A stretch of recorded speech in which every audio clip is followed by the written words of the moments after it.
Hai. Assalamualaikum warahmatullahi wabarakatuh. Apa kabar anak soleh dan anak soleha? Semoga hari ini lebih baik dari hari kemarin. Jangan lupa tetap semangat dan selalu jaga kesehatan. Masih dalam situasi belajar di rumah, kita akan melanjutkan pembelajaran tematik 6A, subtema 3, pembelajaran 3 dan 4. Di pembelajaran 1 dan 2, Ananda sudah belajar tentang cara melestarikan hewan. Nah, kali ini kita akan belajar bagaimana cara melestarikan tumbuhan dan apa saja tumbuhan-tumbuhan langka yang ada di sekitar kita. Selain itu, kita juga akan belajar menyimpulkan teks dan penerapan sila Pancasila dalam kehidupan sehari-hari. Pada gambar tersebut, anak ustazah bisa melihat dua tumbuhan yang berbeda, walaupun keduanya memiliki persamaan, yaitu sama-sama mengeluarkan aroma tidak sedap.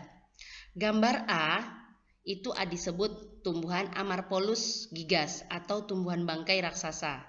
Yang gambar B adalah bunga bangkai atau bunga Rafflesia arnoldi yang endemik di daerah Bengkulu. Sama halnya dengan hewan, tumbuhan juga harus dilestarikan agar tidak punah. Hari ini kita akan belajar tentang yang pertama, bagaimana memberikan penilaian terhadap kesimpulan yang dibuat teman. Yang kedua, menjelaskan cara pelestarian tumbuhan di lingkungan sekitar. Sikap yang perlu kita kembangkan, yang pertama, disiplin, peduli, dan bertanggung jawab. Apa saja upaya-upaya yang harus kita lakukan untuk melestarikan tumbuhan? Yang pertama, mengembangbiakkan tumbuhan yang sudah kita manfaatkan, misalnya dengan cara mengembangbiakkan secara vegetatif atau generatif. Cara perkembangbiakan vegetatif dan generatif sudah kita pelajari di pembelajaran sebelumnya. Yang kedua, tidak menebang pohon sembarangan. Selain kelestarian tumbuhan akan terganggu, menebang pohon sembarangan juga bisa menyebabkan kerusakan lingkungan seperti banjir dan tanah longsor. Yang ketiga, melakukan tebang pilih. Apa itu tebang pilih? Tebang pilih ialah hanya menebang tumbuhan yang sudah cukup umur, tidak menebang semua tumbuhan. Yang keempat, penghijauan. Penghijauan dikenal juga dengan reboisasi. Reboisasi adalah penanaman hutan kembali. Yang kelima, pelestarian secara in situ dan ex situ. Pelestarian in situ adalah contohnya di hutan lindung dan pelestarian ex situ adalah kebun raya.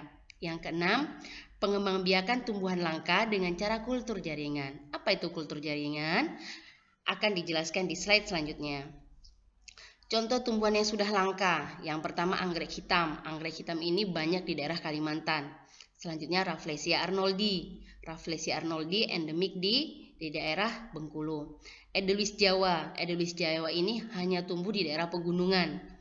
Kayu ulin. Kayu ulin ini dimanfaatkan untuk bahan bangunan. Yang kelima, kantung semar. Kantung semar ini adalah tumbuhan yang memakan serangga. Yang keenam adalah pohon tengkawang.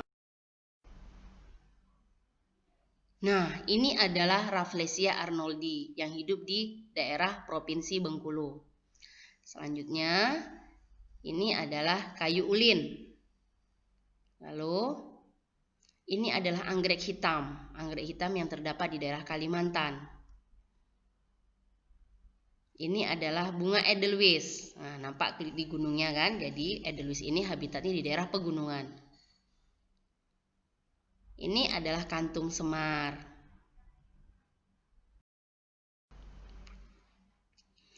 Nah, ini adalah cara metode kultur jaringan. Yang pertama, kita mengambil bagian tumbuhan.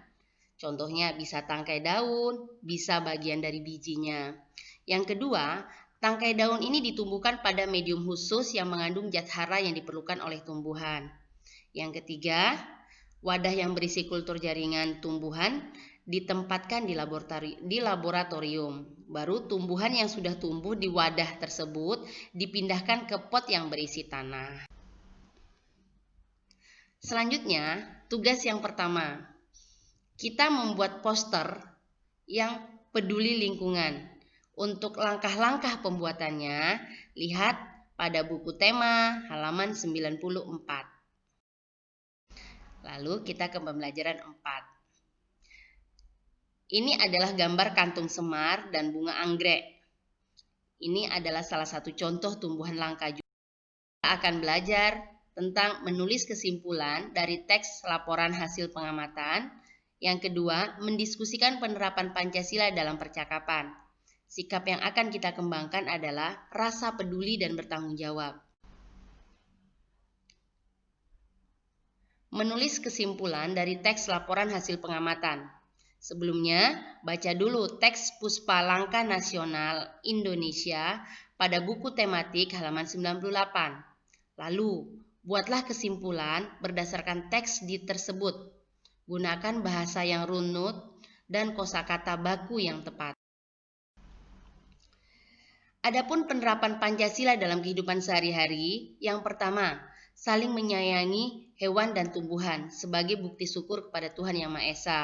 Itu merupakan salah satu contoh pengamalan sila pertama Pancasila. Apa bunyi sila pertama Pancasila? Yang kedua, merawat hewan peliharaan. Merawat hewan peliharaan ini adalah salah satu contoh penerapan Pancasila sila kedua dalam kehidupan sehari-hari. Adapun penerapan Pancasila sila ketiga, yaitu bangga terhadap keberagaman hewan dan tumbuhan yang di Indonesia. Sebagaimana kita ketahui, di Indonesia banyak sekali jenis hewan dan tumbuhan yang hanya terdapat di Indonesia. Penerapan Pancasila sila keempat dalam kehidupan sehari-hari adalah berdiskusi untuk membagi tugas merawat hewan peliharaan. Penerapan Pancasila sila kelima, membagi tugas dengan adil dalam merawat hewan di rumah. Lalu, tugas yang kedua ialah membuat percakapan tentang penerapan sila Pancasila dalam kehidupan sehari-hari sesuai dengan imajinasimu. Tugas ketiga adalah menulis kesimpulan hasil teks laporan pengamatan. Yang kedua, mendiskusikan penerapan Pancasila dalam percakapan. Lalu, soal yang ketiga, mengerjakan ayo berlatih seperti teks terlampir. Demikian pembelajaran kita hari ini. Semoga apa yang Ustazah sampaikan mudah dipahami dan jangan lupa dikerjakan tugas-tugas yang terdapat di dalam video tadi ya. Assalamualaikum warahmatullahi wabarakatuh.